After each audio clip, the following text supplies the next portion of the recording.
और झालावाड़ में यूरिया खाद की भयंकर किल्लत है। 266 का कट्टा 400 में भी नहीं कीमतों में अपने मिलने वालों को, परिचितों को खाद दे रहे हैं और आम आदमी को खाद मिल नहीं रहा। कि मैं अकेला आया हूं तो प्रशासन ये नहीं समझे कि नरेश मीणा अकेला है, क्योंकि ये किसानों की लड़ाई है। लाखों हजारों किसानों की लड़ाई लड़ रहा हूं। अन्नदाता डीएपी के लिए दर दर की ठोकरें खा रहा था, लाइनों में लग रहा था, पुलिस की लाठियां खा रहा था। उसके बावजूद भी उसको डीएपी समय पर नहीं मिला, और मिला तो अटैचमेंट के साथ मिला। और जिनको डीएपी, कई किसान तो ऐसे थे जिन्होंने बिना डीएपी खाद के फसलों को बोया है।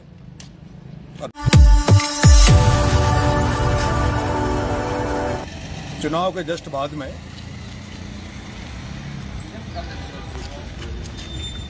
आपने देखा होगा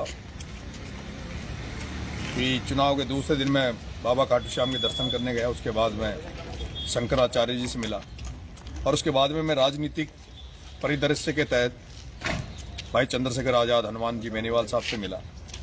और अभी मैं कल जब 12 में आया था तो मेरा मन था कि मैं छबड़ा जाकर लोगों को धन्यवाद दूं, लोगों से मिलूं, और अंता में लोगों से मिलूं, उनके हालचाल जानूं, बात करूं। लेकिन 12 में आने के बाद अभी कल से मैं जब गांव में घूम रहा हूं, लोगों से मिल रहा हूं, तो एक बड़ी समस्या मेरे सामने यहाँ 12 में नजर आई, और वो समस्या है खाद की किल्लत।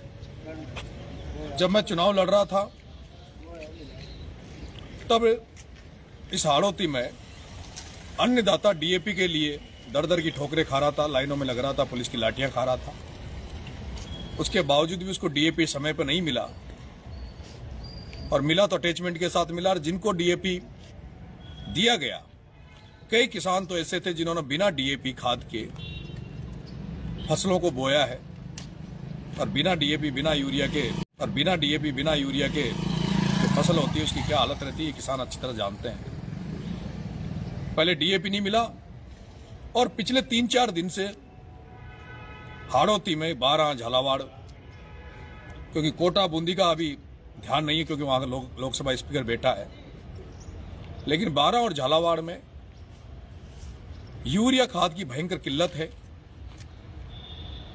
266 का कट्टा 400 में भी नहीं मिल रहा, और जिस तरह से जो डीलर हैं, सोसाइटियां हैं,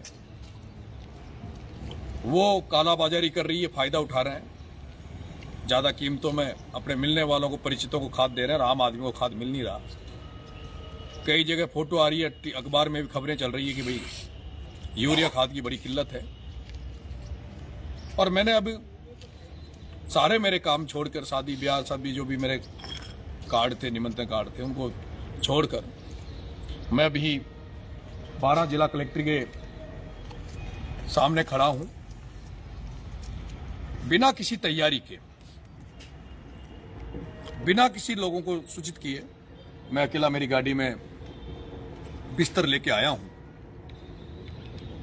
जिला प्रशासन से भी अवगत कराना चाहता हूं कि मुझे इस लाइव के माध्यम से इससे मुझे धरने की परमिशन दी जाए। हम अभी एप्लीकेशन लगा देंगे।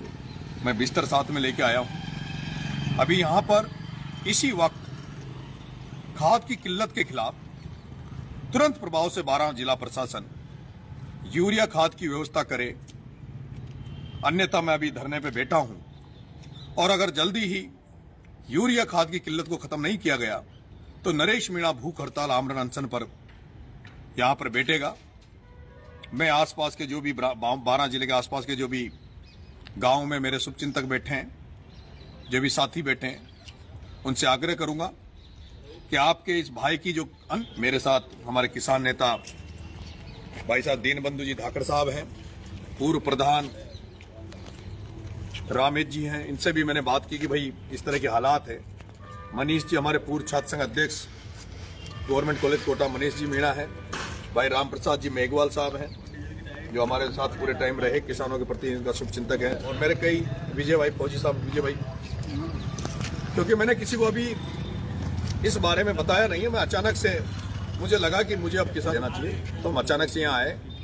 मुझे विश्वास है, लेकिन आज तो नहीं, मैं आज अकेला रहूंगा रात भर यहाँ, कल सुबह जितने भी आसपास के गांव में जो हमारे शुभचिंतक है, जो किसानों के भलाई चाहते हैं, किसानों के हितों में जो लड़ना चाहते हैं, उन सभी क्रांतिकारी साथियों का, सभी किसान भाइयों का मैं आह्वान करूंगा इस लड़ाई में हमारा साथ दें। बहुत बहुत धन्यवाद। वो बिस्तर होगा ना अपना, तो अभी तो यहीं लगा दो, फिर कोई प्रशासन कहाँ की परमिशन देगा तो आप बैठे। गांधी जी की मूर्ति के आगे लगाओ, यहाँ लगाओ, यही लगाओ। हाँ, गांधी जी की यही लगाओ।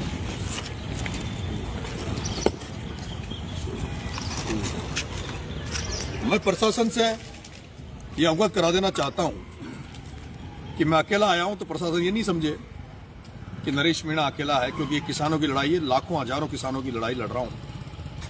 और इस लड़ाई को हल्के में ना ले, कि प्रशासन तुरंत प्रभाव से एक्शन में आए, एक्टिव हो और इस खाद की किल्लत को खत्म करे। धन्यवाद।